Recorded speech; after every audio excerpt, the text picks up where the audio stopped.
And Mr. Frazier will be passing out the trophy, the jacket, and the check when this one's all over. $20,000 to our winner here this evening. Great folks here at Sam's Town have been with us and avid supporters over the years.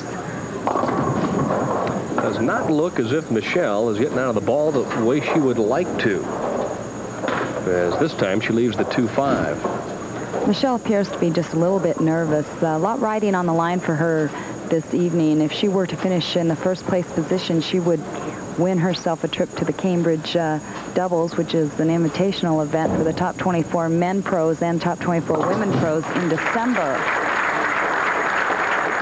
And we'll develop that story further when we come back here to Sam's Town in Las Vegas. Wendy McPherson leads by 33. She's on a strike, and she's thinking about another win. A strike, and now in the 7th frame.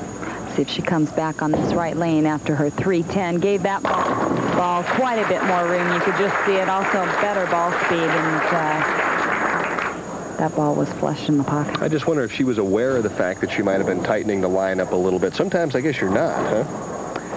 Well, you have to be able to feel it. I'm sure she does know that that's what she was doing. It's just a matter of knowing what you're doing and knowing what you want to do. And once again, here's exactly how she did tighten it up. 15th to about 10, but with better ball speed. This one high and through the nose, and the second split here in the second game after she missed the baby split in the 5th. Now the 4-6-7 jumps up, so Michelle Mullen is still alive. Well, 19 definitely appeared that it was breaking more. Also later on in the lane, watch just the last 5 feet, that ball takes a left turn. Left-hand lane, I think, obviously going to hook a couple more boards than the right, and they may even be breaking down faster. Difficult for us to tell. Now for Michelle Mullen, she still is in a position where she could pull this one out, but she's going to have to start striking right now in the 8th frame. Still has a possible 2-13 game if she can get something started, and this time the half 10, and Michelle is just not throwing the ball as crisp and as clean as she did last night. Doesn't appear that she's getting quite the rotation on the ball that she did earlier in the week. Really not ripping through it. A little bit more apprehensive when she comes through it. A tremendously talented physical player who I think is still developing, learning the mental side of things, and I think even learning more about herself out here on the national tour. It's a whole different situation when you're out working on your own and having to travel every week and face the trials and tribulations of the national tour. Well, after coming off a 1 win, you always want to win that second title to prove that you're just not a one-time winner. And they say that there's a lot of pressure to win the first one, but I think there's a lot of pressure to win the second one as well. Well, a spare here and 3 strikes in the 10th would give her 191. It's going to force Wendy McPherson to show up in the 9th and the 10th, but not much more than that.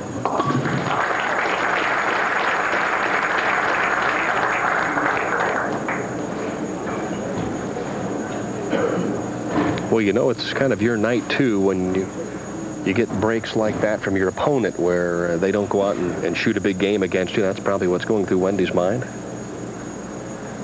Well, Wendy, with opening up with the first 4 and also catching the double, put the pressure on Michelle right away, and that makes for a lot tighter arm swing. Spare here will just about do it. Any kind of count whatsoever in the 10th frame will make Wendy McPherson a winner, so that does change the scenario for the Cambridge. It sure does. With Mullen losing, Mary Martha Ternelia has just moved into the 24th spot, and Karen Ellingsworth is now the alternate for the 2nd year in a row for the Cambridge Doubles. Well, the good news there is at least you get a chance to go to the event itself, and you get a nice paycheck. However, if everybody plays, you basically watch all week long, which can't be a lot of fun. We had Karen jumping around a couple times last year, almost going in for myself as well as Anne Marie, and there were a few of us out there that weren't sure we were going to make it through. Well, it's really a lot of fun, I guess, as the girls start watching the top 24 list the last 3 or 4 weeks to find out who will qualify and who won't. Wendy McPherson now moves on to match number 3, and she appears to be the player right now that's going to be vying for the title. Of course, Debbie Bennett of Akron, Ohio will try and have something to say about that in the semifinal game. Debbie Bennett not having to work as hard as she did just a couple years ago. She qualified for the first match and worked her way up through the whole field, qualifying second. This year, she only has to win 2 matches. Realizes it's easier to win this thing the higher up you qualify. Wendy McPherson now loosens up the arm swing, and with the strike here would shoot a game of .221 to go along with the .237 she opened with.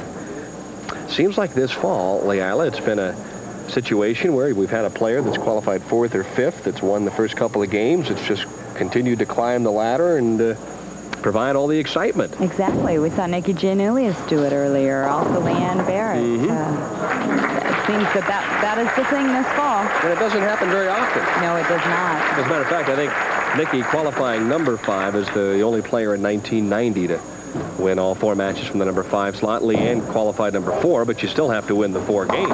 Exactly. And for Michelle Mullen, a big week here in Las Vegas, but it's not going to end up the way that she would have liked.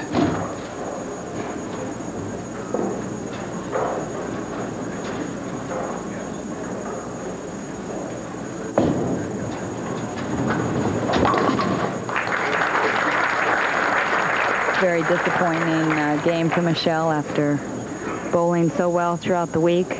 Well, when you average 224.2 for 52 games and you come out on national television and shoot 170-something, not exactly what you're looking for. But she'll go watch the tape, find out what she did well, what she didn't, make the adjustments, so the next time she gets to the championship round, maybe she'll end up in the winner's circle. We've come to the end of our second game, 220 to 179, a victory.